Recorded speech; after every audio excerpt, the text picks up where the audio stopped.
You are watching the fusion of Spanish with StarCraft 2 in English. Welcome to Fubsy Good morning and welcome to another video from Fubsy Gamer. Today I'm bringing you a video of Protoss vs Protoss PvP match between myself, Fubsy Gamer, and Locus, the other Protoss, up here in the top 12 o'clock position. Today I'm going to show you a video of a game that I played. It was one of the first games I played when StarCraft 2 came out. I believe this was played either Monday night, which would be Tuesday morning, or Tuesday midday. I can't remember, one of those two. But anyways, this video doesn't have anything revolutionary, doesn't have anything life-changing. You're not going to see it and go, man, why can't White Rob play like that? Because I'm not that good. But I'm going to show you a lot of the basic stuff that I've learned as I've been playing through the beta, and I've been watching videos as the beta has been down. I'm going to point out a couple of things that'll maybe help you play your game a little bit better, and hopefully we'll all be able to learn and grow a little bit together. Now let's get this game going. So we have Fubsy right here. Good luck, have fun. Very classic, very standard. They're both starting out, building their probe as soon as they can. Now this is an interesting map. I like this map a lot because you have your base here. You've got a quick expansion here. Now you notice the ramp is very close to your expansion. It's very easy to defend, and it's in an alcove. Now the cliffs can be dangerous if you're playing against a Terran, but against Protoss we don't really exploit these cliffs as badly as other races might do it. And you see I dropped down my first pylon. I like to build two probes, and then I go for my pylon, and I got about 9 resources or so. And I beat that pylon by about 15 seconds by my opponent. So that doesn't make a huge difference, but it can be game-changing sometimes if you're playing a mirror match. My opponent sends out a probe. I'm not sure what he's doing there. He sends out that probe, then changes his mind, calls him back, and then he's going to send him out again in just a moment here. So you see that just as the pylon finishes, I make sure that I got my 50 resources, so just as it finishes, I can have my gateway go. Boom, drop my pylon, then my gateway. I like to do it that way, and then as soon as I build my gateway, I send out my probe to scout. That's a very solid time to scout. You could scout a little earlier on this map because there are 4 locations that your opponent could be spawning in, but I send him to just 1. Now, I always rally my worker. First, I rally him to this Xel'Naga watchtower. You see that little circle popped up? I barely missed his worker that just passed it.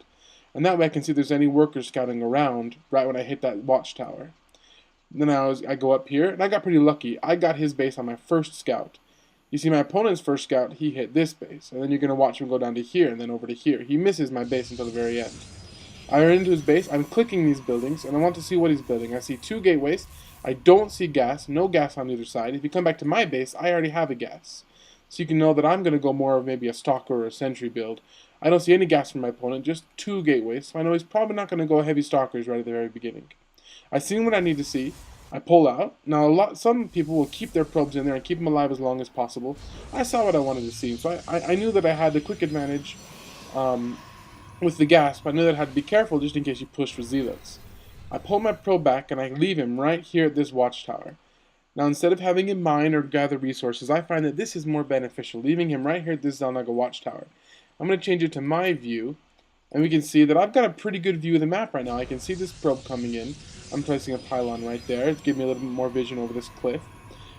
But having this probe right here is very advantageous because I now know if and when a push is going to come from my opponent, because he has to pass through here. He's got to pass right through this area right there.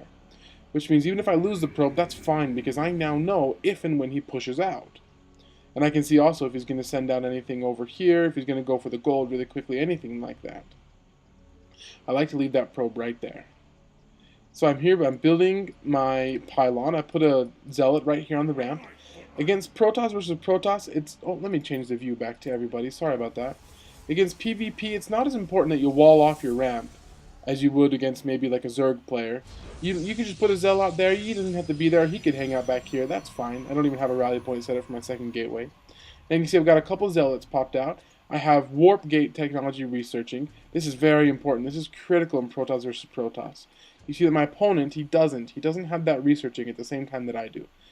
Now you can see that by building those pylons, by being just a little bit quicker on the feet, by being just clicking faster, by making sure I'm watching my resources, look at the difference in armies. He has 2 zealots, and at the same time he has 2, I have 3 here, plus I've got a stalker here and another stalker on the way.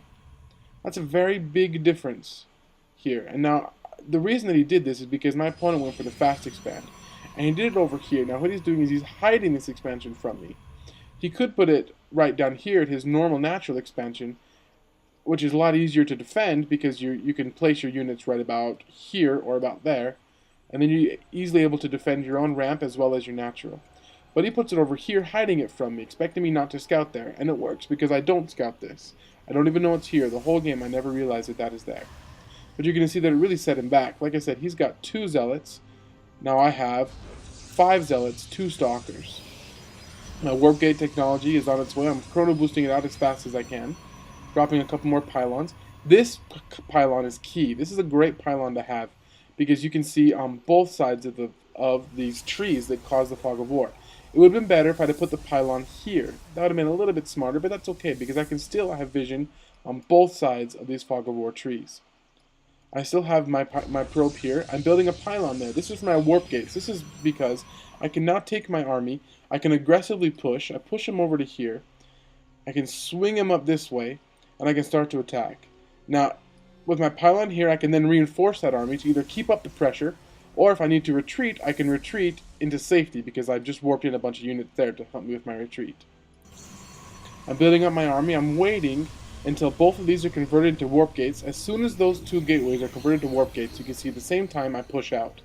That way I can have units ready to summon in right there. Same time I'm pushing out, I'm also building 2 more gateways right there. The placement on these ones, I kind of hid them away. You don't need to hide them, that's okay. Now as I'm pushing out, notice exactly when I push out, my opponent drops down 2 stargates. He has one with the void ray almost done, another stargate there, and another stargate there. He's going for a hardcore void ray push. This is kind of lucky on my part that he didn't push sooner with this. Well, he couldn't have pushed any sooner, really. But look at his defenses. I push up his ramp right as his defenses are at the worst. This is the worst possible time for me to hit him, according to his eyes. He doesn't have any units to defend. His void rays aren't coming out as fast as he would like him to, and I've just pushed in with a whole bunch of units. Now let's pretend he did have a whole bunch of void rays out. Well, I could just back up to here, warp in a bunch of stalkers, and push again.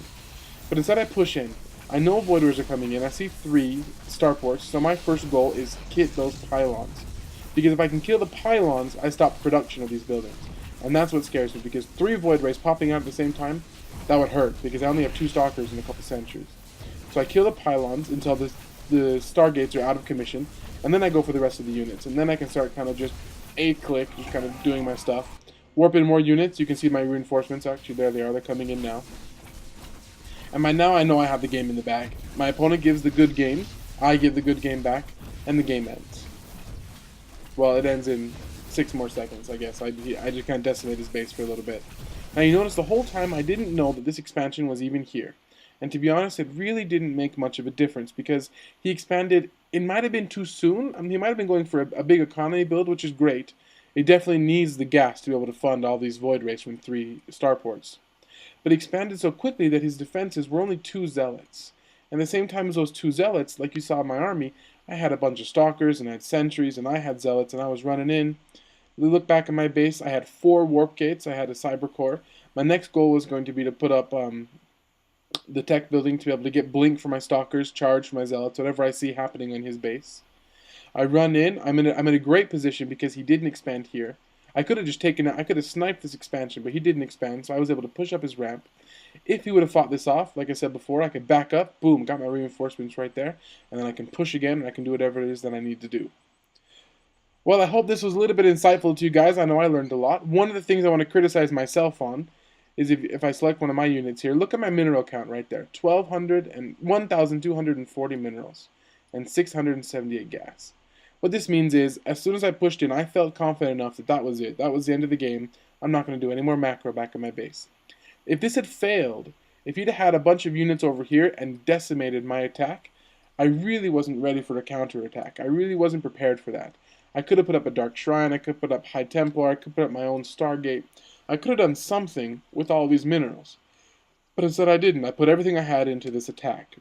One thing that you could definitely work on, and I could definitely work on, is making sure that your minerals and your gas always stay low. That way you know that you're building everything to the peak condition. You know that you have enough buildings, enough tech to be able to do the things that you need to do. Anyways, thanks for watching. Nice to meet you. and I hope you have a great day.